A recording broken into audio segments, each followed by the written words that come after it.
तो 10वें गुरु सिखों के आखिरी गुरु थे। पहले 9 गुरु हुए। गुरु नानक साहब ने सिख धर्म की स्थापना की और समय समय पर टाइम के अनुसार समाज कल्याण के हित के और उसके साथ साथ प्रभु भक्ति का तरीका लोगों को सिखाया, उस रास्ते पे चलाया। तो उनमें 10वें गुरु बहुत छोटी उम्र थी। इनके 9वें गुरु श्री तेग बहादुर जी, दिल्ली में उनको शहीद किया गया, जहां आजकल शीशगंज गुरुद्वारा है। उनके बाद इनकी 9 साल की उम्र थी, गुरु गद्दी पर आए।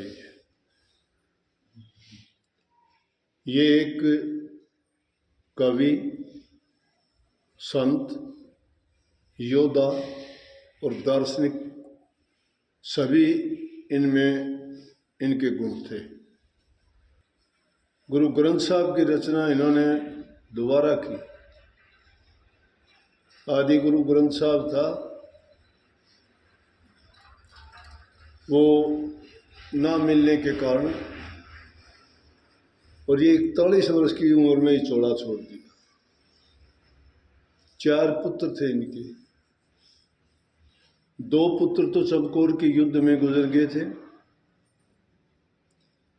और 2 पुत्रों को दीवार में चिनवा दिया गया था, शहीद किए गए, जिंदा दीवार में चिना दिए।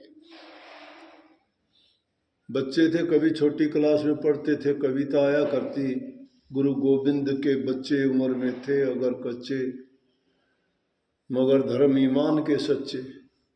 जोरावर जोर से बोला, फतेह सिंह शोर से बोला, रखो ईंटे धरो गारे, चिनो दीवारे, है तुम्हारे।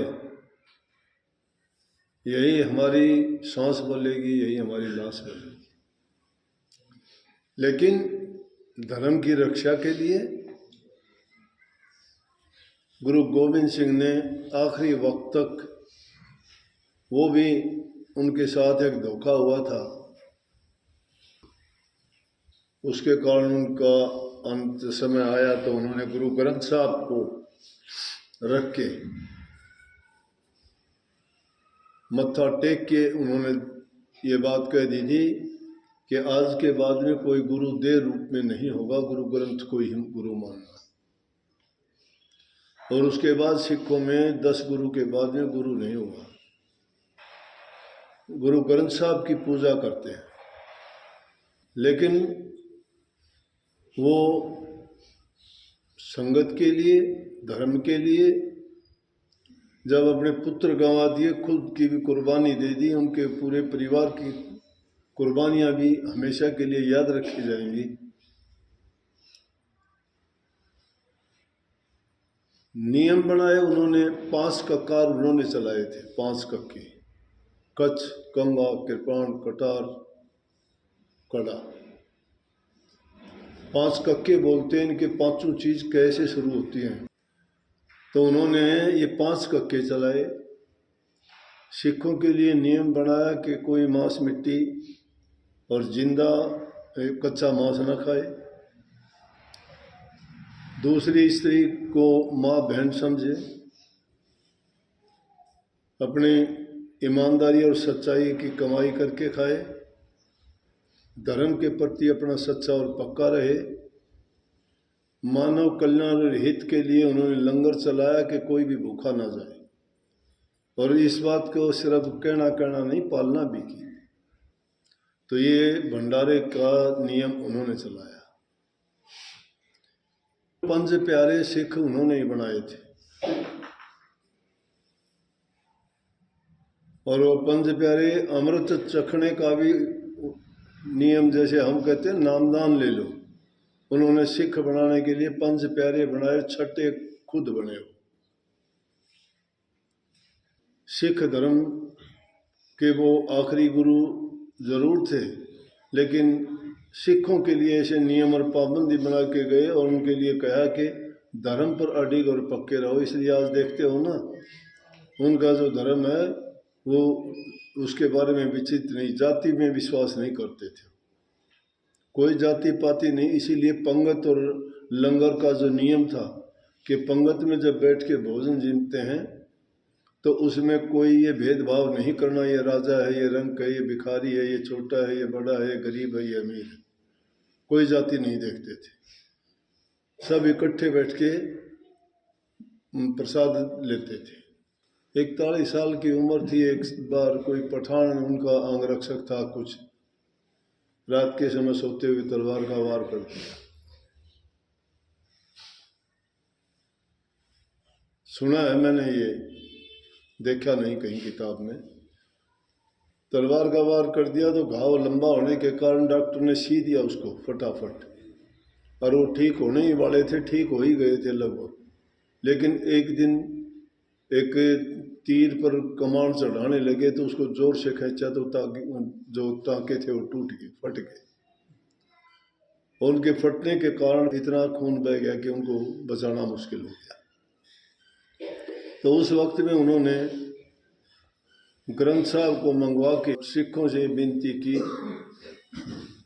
कि भाई अब जो है देह रूप में गुरु कोई नहीं होगा और ग्रंथ को ही गुरु मानना। मतलब था ग्रंथ में बहुत से संतों के, महापुरुषों के नियम और उनमें उनके दिए हुए उपदेश, आदेश, शिक्षा जो लिखी गई थी कि उनके ऊपर चलना। वैसे तो वो मूर्ति पूजा के लिए उनके लिए कहते थे कि उनकी पूजा करने की बजाय एक परमात्मा को मानो जो सब जगह मौजूद है, हर जीव में मौजूद है। ये संसार की दूसरी चीज़ें तो भ्रम में डालने वाली हैं, ये लौकिक भक्ति है, परलौकिक नहीं है। इसलिए ग्रंथ को भी बाद में कहते हैं वाणी तो उसमें भी लिखी गई है, आखिर में गुरु ग्रंथ साहब में, वो बाद में जोड़ी गई या उन्होंने लिखवाई थी, वो तो उनकी आपसी होगी। लेकिन अच्छी बात लिखी, उन्होंने कहा कि आज्ञा भई अकाल की, क्योंकि उनका आदि मंत्र जो है उसमें भी यही अकाल पुरुष का जिक्र है। अकाल का मतलब होता है जो काल में नहीं आता। काल में कौन आता है? जो जन्म लेते हैं और मर जाते हैं, गुजरते हैं, पैदा होते हैं, खत्म हो जाते हैं, वो काल के दायरे में है। अकाल वो है जो जन्म मरण में नहीं आता।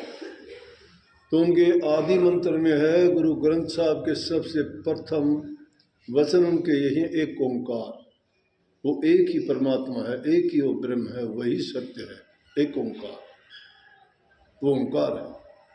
सत्य नाम, वो नाम सत्य है, झूठ नहीं है। वो ना घटता है, ना बढ़ता है, ना कम होता है, ना ज़्यादा होता है, सत्य है।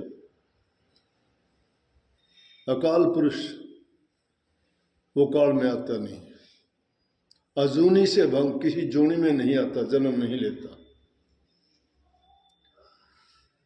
तो आखिर में भी उन्होंने यही कह दिया कि आज्ञा किसकी? वही है अकाल की। अकाल कौन है? जो जन्म मरण में नहीं आता। जो जन्म मरण में नहीं आता वो कौन है? प्रभु है, मालिक है, परमात्मा है, वो शब्द है, वो सत्य है, वो सतनाम है, वही अकाल पुरुष है, वही एक ओंकार है।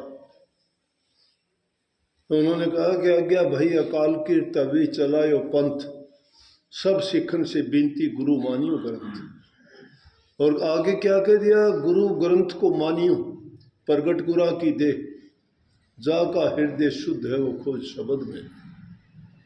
कि जिनका हृदय शुद्ध और पवित्र है वो शब्द में खोज लेना, और वही शब्द मंत्र है, वही हम बताते हैं कि शब्द की खोज करो।